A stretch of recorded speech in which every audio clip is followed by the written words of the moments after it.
Génesis, ayer y hoy, aprendiendo del pasado, de Génesis, ayer y hoy. En 1951 el general Menéndez pretendió realizar un alzamiento, una conspiración que fue frustrada por el gobierno constitucional de Perón. El cabo Farina quedaba en el camino evitando en Campo de Mayo el asesinato de Perón y de Eva Perón. Pero no iba a ser este el único intento, ni siquiera el último. La conspiración avanzaba. Logias masónicas, de la mano con elementos clericales liberales, iban creando un clima propicio para el desencuentro argentino. El 16 de junio, con apoyo inglés, cobardemente aviones de la Marina de Guerra Argentina bombardean la Plaza de Mayo con más de 300 personas entre muertos y desaparecidos, que nunca la historia pudo encontrar ni siquiera juzgar a esos criminales y asesinos. Antes, en un acto del 17 de octubre, comandos civiles, como se llamaban los terroristas, pusieron una bomba y mataron 5 personas en Plaza de Mayo al colocarla en el subterráneo. Los sucesos se agigantaban en el exterior, se hablaba de la falta de libertad. Perón decía esto por la cadena nacional. Irme a la totalidad del pueblo argentino para decirle cosas que en este momento interesan extraordinariamente para la conducta que cada uno debemos de tener en la nación. Los acontecimientos que ayer transmití, hoy más aclarados, permiten hacer una rápida recapitulación de los hechos. Se trataba indudablemente de un golpe de mano dirigido contra la Casa de Gobierno. Ese fue el objetivo centralizado de la intención, del fuego y de los bombardeos enemigos. Cuando este ataque se inició sobre la Casa de Gobierno, nosotros, por nuestro servicio de información, habíamos sido advertidos con anterioridad, lo que nos permitió establecer inmediatamente nuestro puesto de comando y responder a las acciones que el enemigo inició sobre la Casa de Gobierno. Es indudable que de haber permanecido el gobierno en su sede natural, habría sido quizá destruido. Es indudable que toda esa acción se ha dirigido sobre mí, lo que me llena a mí de satisfacción, porque indudablemente yo lamento mucho más lo que le ha ocurrido al pueblo que lo que me pudo haber ocurrido a mí. Sin embargo, ya todos los elementos de juicio permiten afirmar de una manera absoluta que todo va a terminar. Se inician las acciones de la justicia. Esperemos su veredicto, que ha de ser justo y ha de ser ecuánime. Las sanciones que han de aplicarse serán las que dicta la ley. Ni un paso más adelante, ni un paso más atrás. Eso es lo que he prometido y eso es lo que he de cumplir al pie de la ley. Terminados los acontecimientos, hemos establecido el estado de sitio, porque es menester mantener estado de alerta permanente. Es necesario preverlo todo. En esa previsión estamos alertas y prevenidos. Cualquier acción que pudiera desarrollar, nosotros la hemos de aplastar inmediatamente. Sin embargo, el estado de sitio va más allá para prever cualquier desorden. Los pícaros suelen aprovechar los caos que sobrevienen a la lucha para sacar provecho. Varios desmanes se han cometido durante la lucha. El gobierno de la nación deplora y condena enérgicamente los desmanes que en la víspera elementos comunistas cometieron en diversos sitios de la ciudad, aprovechando las exigencias del combate con las tropas rebeldes, y repudia estos desmanes en los cuales no se ha respetado siquiera el recinto de los templos religiosos, reliquias, algunos de ellos, además de hechos trascendentes y gloriosos de nuestro acervo histórico.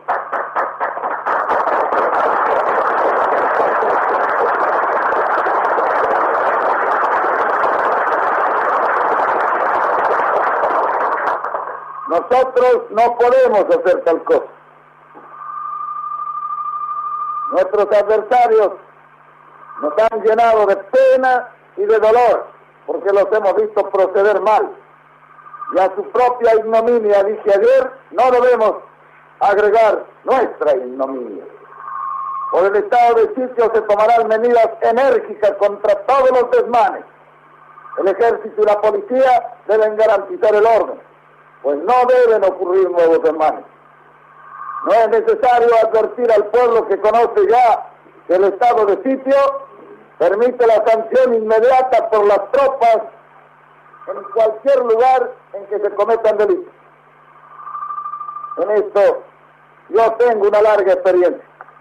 Habrá muchos a quienes les lleva su justa indignación, pero hay otros, en cambio, que tienen móviles inconfesables en estos casos. Recuerdo que en 1930, en la revolución del 6 de septiembre, entraba yo a la Casa de Gobierno y uno salía gritando "¡Viva la patria!" con una bandera debajo de su brazo. Me pareció grande el paquete. Y le dije, ¿qué lleva ahí adentro? Dentro de la bandera llevaba envuelto una máquina de escribir que se estaba robando de la Casa de Gobierno. Esto es común en estos casos. Por eso, señores, a todos, el pueblo y a cada uno de los habitantes, les pido mucha cordura, porque comenzaremos a tomar medidas enérgicas por el estado de sitio. El móvil del movimiento indica una irresponsabilidad que nosotros criticamos acervamente. No sea que por no pensar bien lo que estamos haciendo, seamos objeto de una acusación justa de propia irresponsabilidad. Es necesario no tergiversar con los hechos las razones que nos han movido en este caso. El asunto religioso. Nosotros no estamos combatiendo la religión. Eso lo venimos anunciando desde la primera hora. Solo queremos que el pueblo decida en su hora un asunto de organización dentro de la nación. Hay muchos que desean que la Iglesia sea independiente del Estado. Otros que la Iglesia esté en el Estado como está actualmente. Lo justo es esperar la elección y que la mayoría del pueblo sea la que decida, y no decidir por la violencia, ni por los panfletos, ni por las calumnias que se hacen correr siempre con móviles inconfesables. Nosotros queremos asegurar la libertad absoluta y la ley. Los sacerdotes y religiosos que han participado en esta revolución no serían dignos de su investidura, como no seríamos nosotros dignos de investir el gobierno si no tuviéramos la ecuanimidad suficiente para garantizar que esa libertad de conciencia que sostiene nuestra Constitución la hemos de amparar, pero con la ley, pero con las elecciones justas e irreprochables que hemos de realizar para que el pueblo decida su propio destino.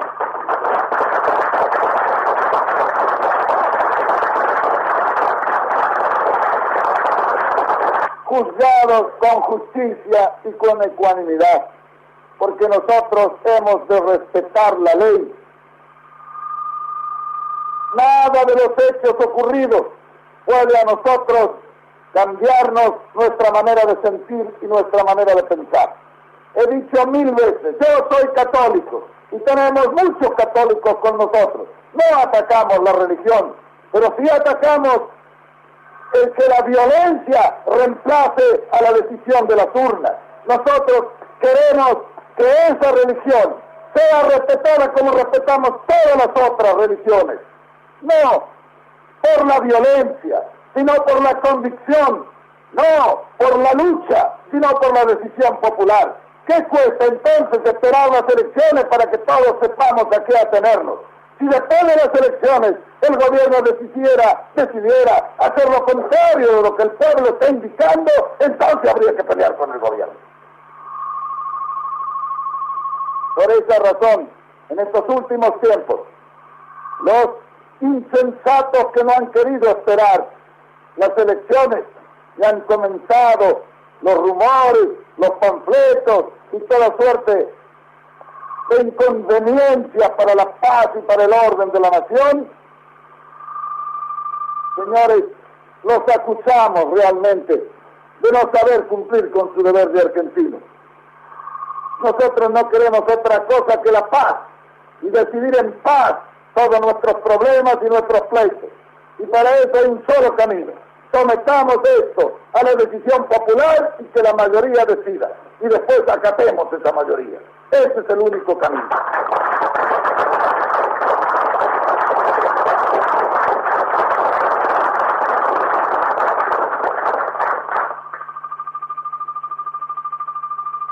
Llamo a todos a la cordura.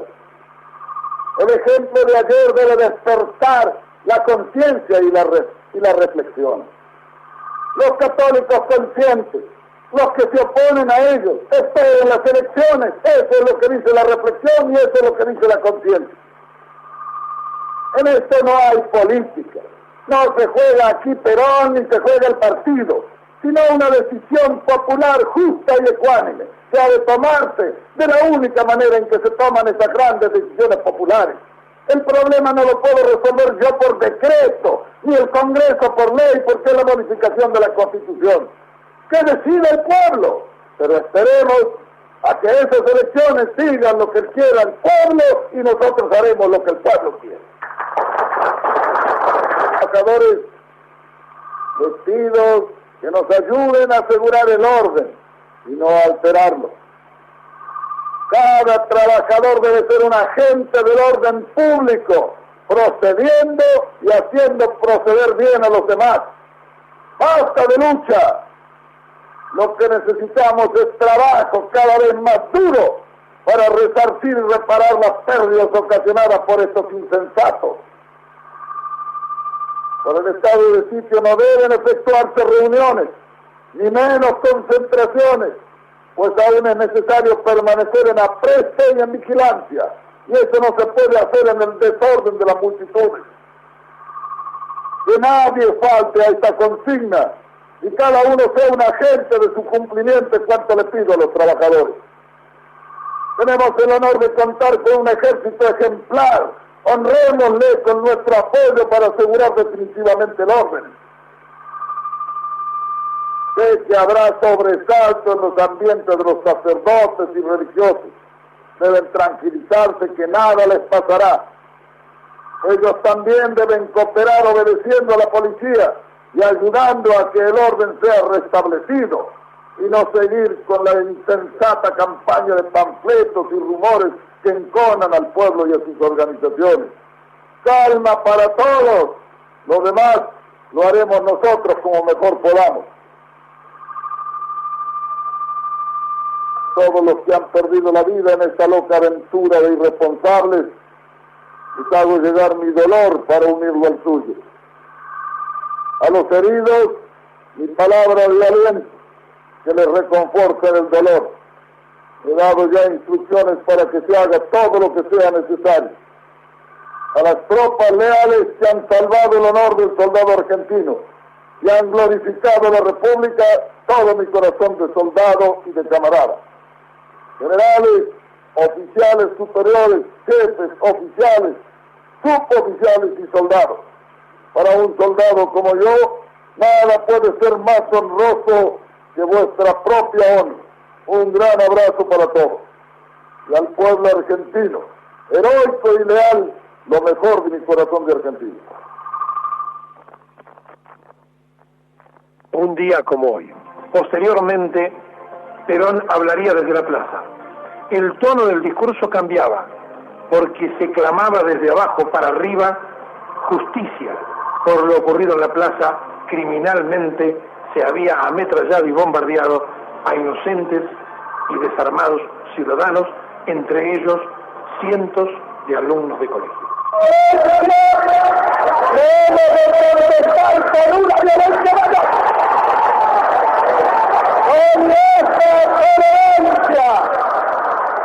Con nuestra tolerancia exagerada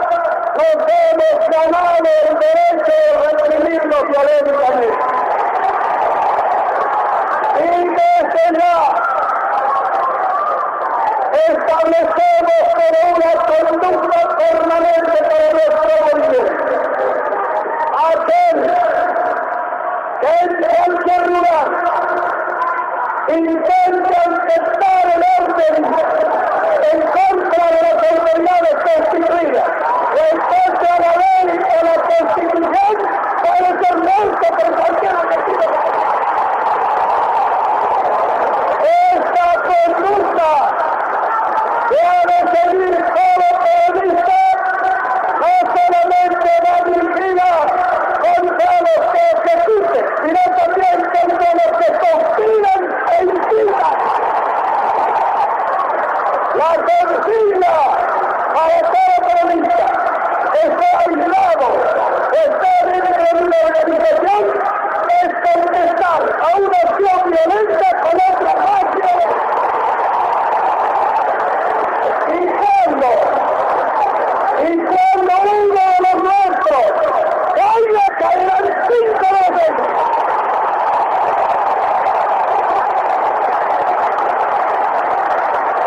Por la noche se incendia el Jockey Club, el Partido Socialista, la Casa del Trabajo y varios comités radicales.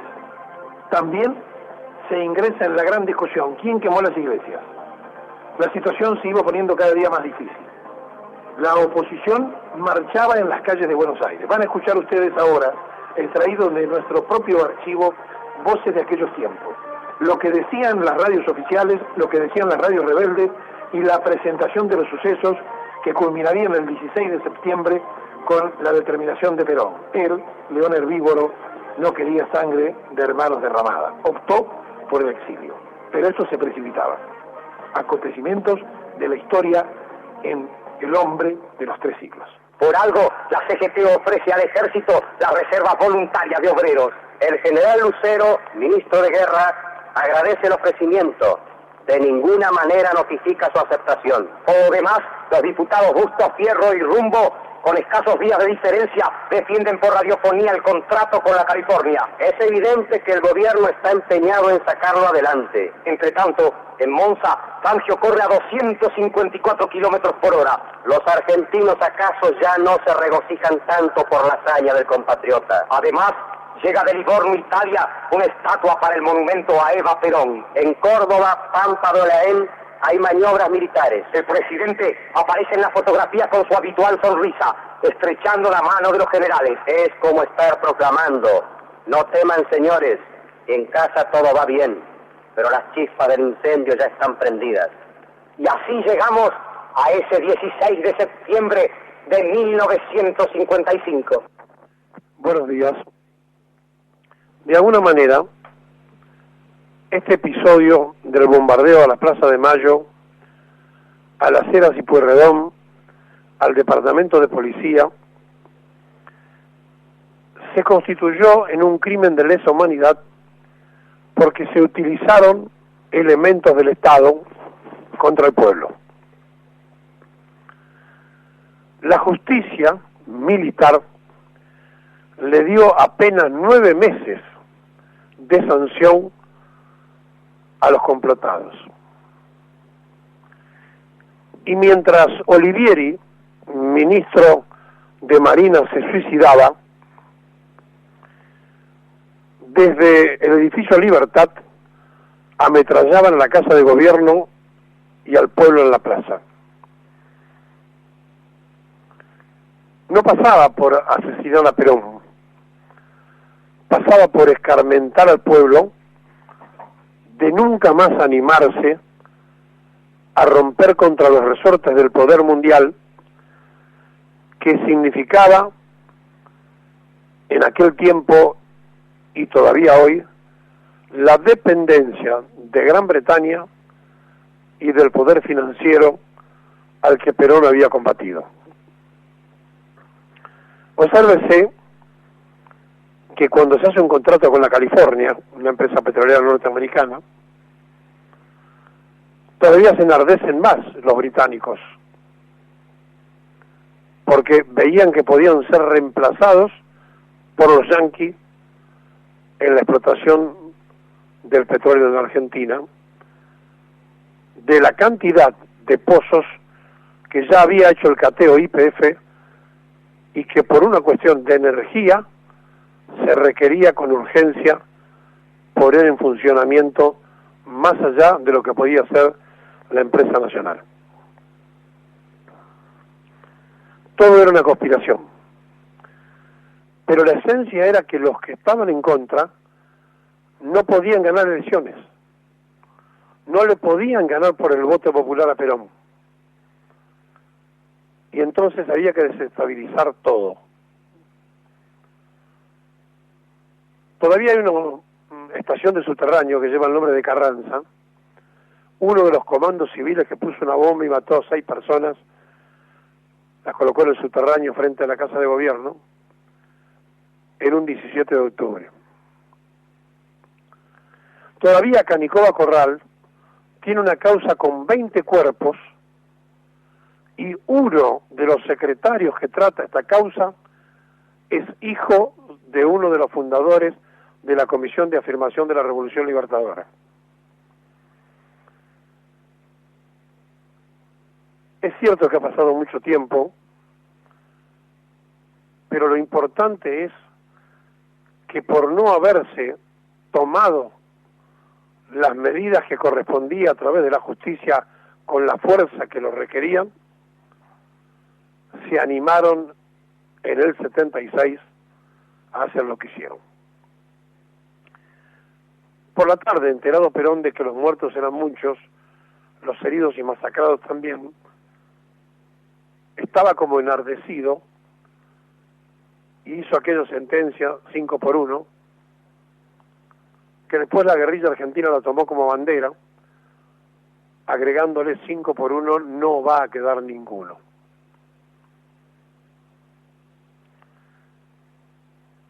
Si la verdad la hubieran tenido los llamados de la Revolución Libertadora, hoy existirían. Y salvo Fernando Iglesias, el último de los gorilas, que va a ser candidato en la ciudad de Cambiemos,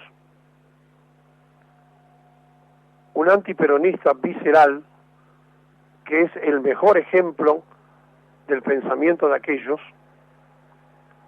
casi ya no quedan quienes puedan defender esa atrocidad de 1955. Un año después se producirían los fusilamientos. 3 meses después del bombardeo se sublevaría Córdoba y Perón toma una determinación. Si el general Fatigati marchaba, tenía toda la capacidad militar para dominar Córdoba, pero él se dio cuenta que de imponerse estaba dispuesto a que si era necesario llegaran los Mariner, porque ya estaba la decisión tomada.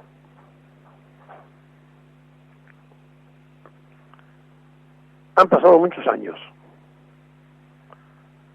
Quienes vivimos en aquel momento tenemos grabado en nuestra retina el desastre que hicieron en la plaza. Al cumplirse 50 años del bombardeo, nos juntamos en Plaza de Mayo para recordar ese episodio. Recién estaba Kirchner en el gobierno. Entramos al Salón Blanco de la Casa Rosada y brotó como un grito de guerra en la marcha peronista, y Kirchner no apareció hasta que se terminó de cantar la marcha. Recién allí salió. Fue un dato de que el kirchnerismo se imaginaba fundacional y se imaginaba más allá de lo que el pueblo mayoritariamente sentía.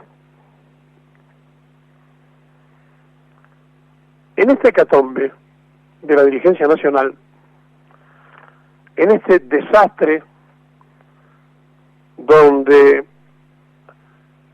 la utilización de el nombre Frente Ciudadano es cuestionado por un partido municipal de La Plata que tiene reconocimiento por la justicia electoral, donde una empresa dice nos robaron el logo del Frente Ciudadano, donde uno no puede creer la mediocridad existente a todos los niveles de la dirigencia. Meternos en el pasado inmediato es para darnos cuenta en qué tiempo y en qué momento la Argentina fue quebrada. En 1946 Perón había repatriado la totalidad de la deuda externa. En 1955 Raúl Prebisch asesoraba a Eugenio Blanco, un radical ministro de Economía de Rojas y Aramburu, y nos hicimos socios del Fondo Monetario Internacional. El mismo Raúl Prebisch que terminó después siendo asesor de Alfonsín. Y Argentina pasó de un país acreedor a un país deudor que hoy tiene sometido a su pueblo en una deuda de 400.000 millones de dólares. Por eso tiene importancia no dejar pasar por alto el episodio del 16 de junio. Porque venían a terminar con esas cosas y de alguna forma lo lograron. Si bien ya nadie canta la Marcha de la Libertad y muchos desteñidos cantan la marcha peronista, el objetivo cultural y político lo consiguieron.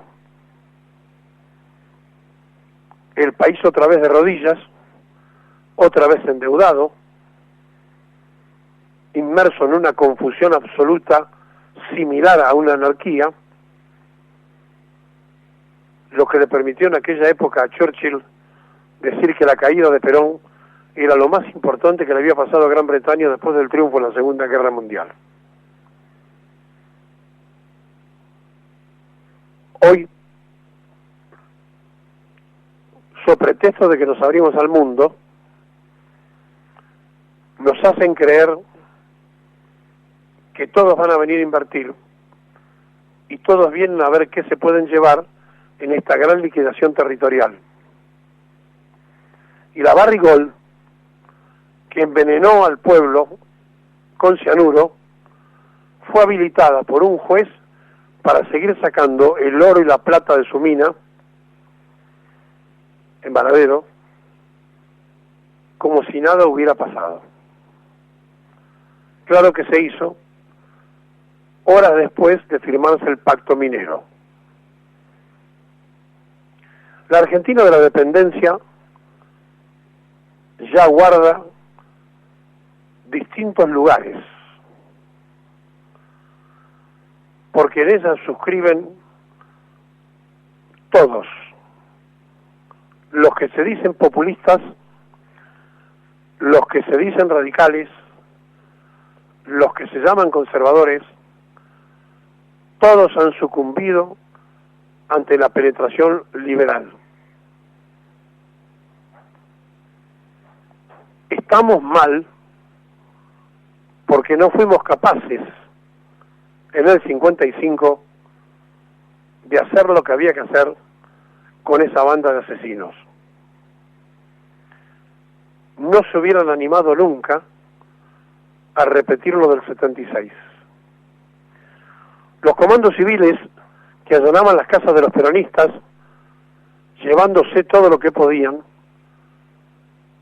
fueron los padres putativos de las patotas del 76. No hay diferencia. Y aquella vez, ya en septiembre, cuando cayó Perón, muchos posteriores revolucionarios festejaron la caída de Perón, como Rodolfo Walsh, que embanderó su casa, creyendo que Lonardi, al igual que él, un nacionalista, venía a resolver los problemas de una Argentina que no comprendían, que que no entendían y que terminó después en la inteligencia montonera entregado, vaya a saber por qué otro socio de esa organización que hoy está vivo y escribe editoriales. Un día como hoy masacraron a niños que iban a hacer un desagravio a la bandera, asesinaron a todos los que por allí estaban, no importa si eran o no peronistas, y aquel día que hicimos el acto de los 50 años, en la puerta de la Casa de Gobierno, un joven me para y me dice, mire, yo soy radical, mi padre era radical, y lo mataron. Criminales de lesa humanidad, que Canicoba Corral lo tiene durmiendo el sueño de los justos. Por eso la Argentina sin memoria y sin justicia casi no tiene futuro.